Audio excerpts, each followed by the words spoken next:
today I'd like to welcome an esteemed colleague and friend, Professor Oliver Gassmann from St. Gallen University. Oliver is a leading expert not only in open innovation, which would be great in itself, but also he has to show me up by being an expert in business model innovation as well. Oliver has written over 400 books and is the leading expert and most cited in R&D management. And he has a book called The Business Model Navigator that we're going to talk about later on today. But Oliver, firstly, we're in a really unusual time at the moment. From an SME perspective, what should companies be doing? I think we're really in a very, very challenging time. And I think the market capitalization of companies does not reflect actually the severe situation we're in. Besides the human challenge, the ups and downs, what we have, the big politics, I think we're in a very deep trouble. Just having in mind that the state debts worldwide in the last 10 years had been increased by 4 times as much as it used to do all the decades before. We are in a severe economic situation. And I think there are 2 conclusions. First is actually, what are we doing in the short term? And short term, especially for SMEs, often it's a question of survival. I think in an economic downturn, you just need to, cash first to get the business going. The second thing is actually, where are we heading in the long term? In the short term, I would say you need to adapt your business model. And I think I have a lot of interesting examples. What I saw, like in Spain, I saw a rent-a-dog business because regulation allowed people to go only outside if you walk with the dog. So, rent-a-dog business. Or I see a winemaker who is doing a wine tasting on a virtual base. So, you just sell your wine and then you said, well, we meet next Wednesday at 6 o'clock in the evening for the virtual wine tasting. This is a frugal, very agile kind of an innovation. You think, what is actually customer really wanting? And you try, learn, adapt. And it's just important that you just increase the learning speed. And I think in the short term, actually, we have a few losers of the whole COVID-19 crisis. I think there's a lot, like restaurants, hairdressers, all those with direct customer contact. Now we have also short-term winners.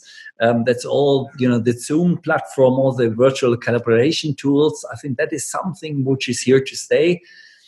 But then we have, and that is very important, we have also to think, after we have survived what is in a post-COVID-19 world, how will we go on? Because a few things are here to stay. And how do we need to adapt? And here I think we have to identify all the trends which are changing and challenging our business model in the long term. And this is something like virtual collaboration, like the shift from retail stores to online shopping, which has been taking anyway place. But this is just accelerated. And from innovation research, we know actually that crises often accelerate trends. They do not necessarily create new trends. We think actually some new trends are coming, but often actually it is an ongoing trend. It's but just much more accelerated, like this on-off mode business, like digitalization in communication, like online shopping. These trends will be right now accelerated. And we have therefore actually to check right now, how do we adapt actually our business in order to survive in a more long-term future after we have survived like the cash strains and really the emergent situation in the short term. I think SMEs are overall have the ability to move more agile. I mean, the big programs, I start a lot with large multinational companies. This is something, say, hey, why not behave a bit more like an SME, like a startup, especially young SMEs? Now we have the challenge of those traditional over many family generations grown SMEs, and I'm on the board of two of those SMEs, where it's difficult to lose the heritage or still to keep the positive heritage, but at the same time accelerate the learning and give away a few things where maybe the father's generation or the parent generation where I was very proud of, and maybe that has been actually the origin of the growth. But right now times change, and because of the actual trends, actually we need to get loose of and need to focus actually on different areas.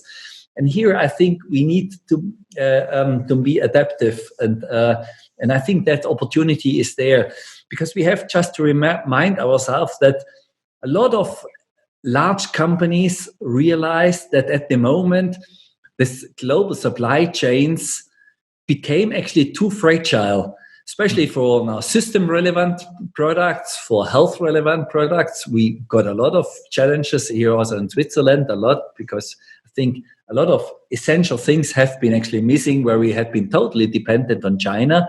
Now, you try to build up actually like a multiple sourcing or at least a dual sourcing for multinational companies. And this is the opportunity for SMEs, which often do not have the large economies of scale, the large volumes to be as cost effective, but to say, well, we're here to build up some kind of redundancies. We are here in a more regional way, in a national way, or at least in a European way. We're a bit more close by. And this is at the moment a big opportunity to jump in if your business model is rightly adjusted. Business model is more than just your profit margin. Can you talk to us a little bit, define what business model is and why it's so Absolutely.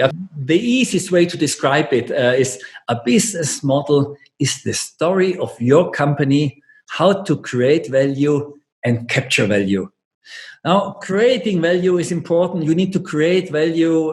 Mostly it is about getting some kind of profits from margins for your customer. Otherwise, you won't get a customer. And for yourself, that's the capturing part. So for both ways. But it does not have to be, a business model does not have to be always on the monetary things. There's also non-profit organizations which have very clear business models. That's extremely important, like Red Cross and other organizations. They have actually also a business model. It's always the story how to create value and to capture value. We did it a bit more distinguished. For us, a business model is the integrated answer to 4 questions. First, who is your target customer? Second, what is the value proposition you offer to this customer? The value proposition has to be based really on the gains, on the hidden gains and pains of a customer, and how to relieve the pain, how to create a gain, how to develop products which deliver the functionality of a gain creator and a pain reliever. And so it's really answering the real needs of a customer. Third, how to implement the value proposition, which is actually the supply chain architecture. How to create actually the value. Are we doing it alone? Are we doing it with partners?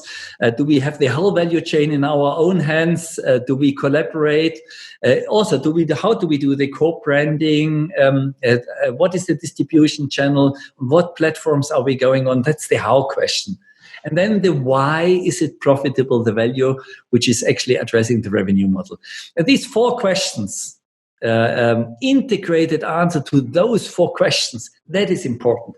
If all 4 goes together, and we have defined that at least 2 of those cornerstones of a business model, the question of who is the customer, what's the value proposition, how is it implemented, and why profitable. If 2 out of these 4 questions are at the same time addressed, then we are talking about a business model innovation. And that's what I recommend at the moment, because the big synergies, according to our empirical research, lies often in the combination of those 4 cornerstones. If we think simultaneously in several dimensions. You have a new book coming out, or a new version of the Business Model Navigator. So in the last book, you gave us 55 different models, from the Gillette razor blade to freemium to all of these different business models that I'd encourage people to look at. What's new in the new book? What's new in the new book? First we came up with a few new patterns, like sensor as a service, equipment as a service, which helps us a bit, in the new IoT world, how to create actually commercial business out of IoT, Internet of Things.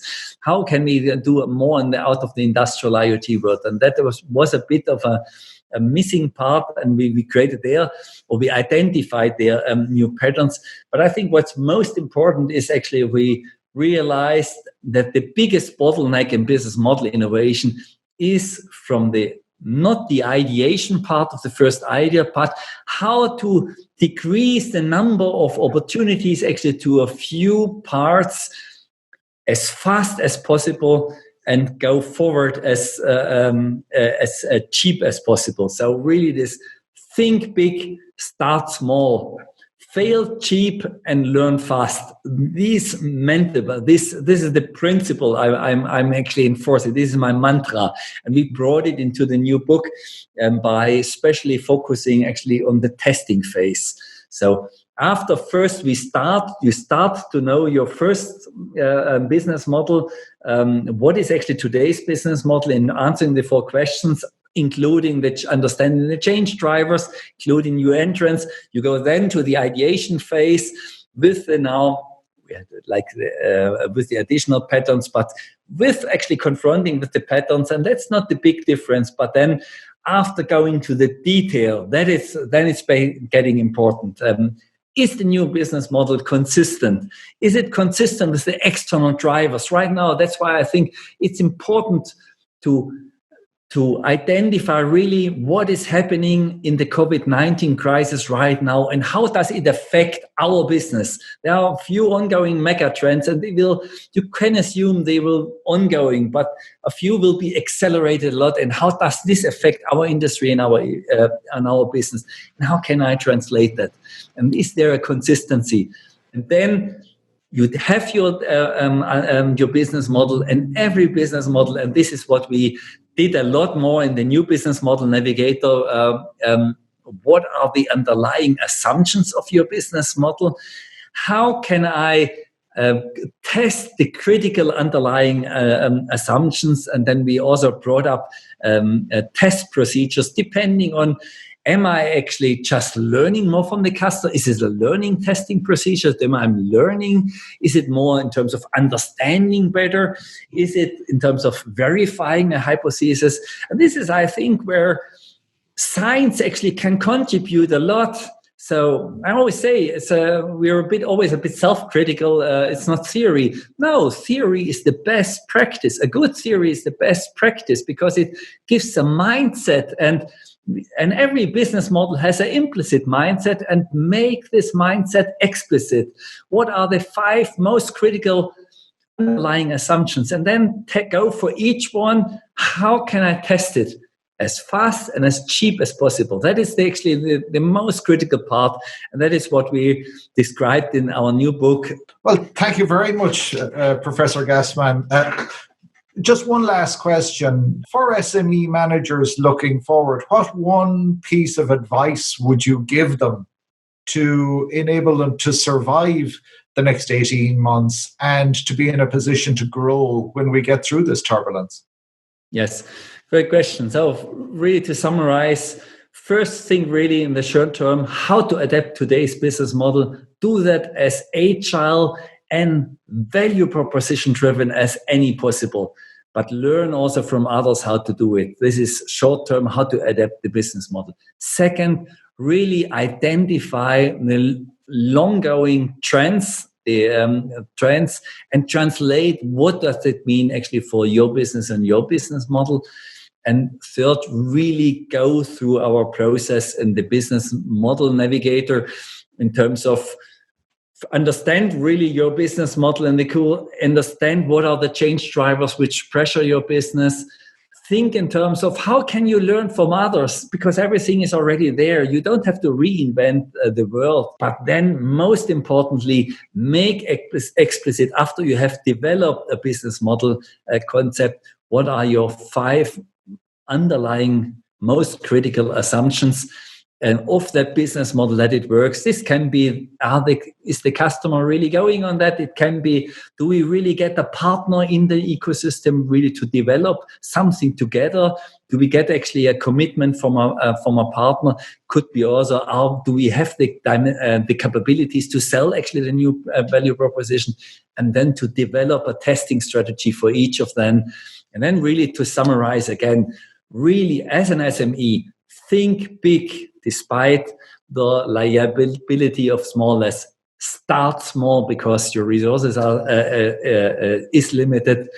Fail cheap because the money is maybe something which is getting more and more critical at the moment, and learn faster. Definitely the world is turning faster at the moment. Everything is going faster, and we just have to make sure, and this is same relevant for all of companies, that we just learn faster than the world changed around us. If we accelerate our learning journey, I think we will have also a bright future, especially for SMEs in Europe in the future. Okay, thank you very much, Oliver. I'd like to thank all the listeners for listening in on this. We will be putting up a couple of links to Oliver's work. There's some excellent videos on Gallen University's website that we'll be giving you the links to. But on a personal note, and from InterTrade Ireland, I'd like to thank you, Oliver, for giving the time. I know how incredibly busy you are. And I hope that you, your family, and everybody in Switzerland is keeping well. And what we hope that we will have the opportunity to have you back physically here in Ireland at some stage in the future. So thank you again, Oliver. All right, thanks. Yeah.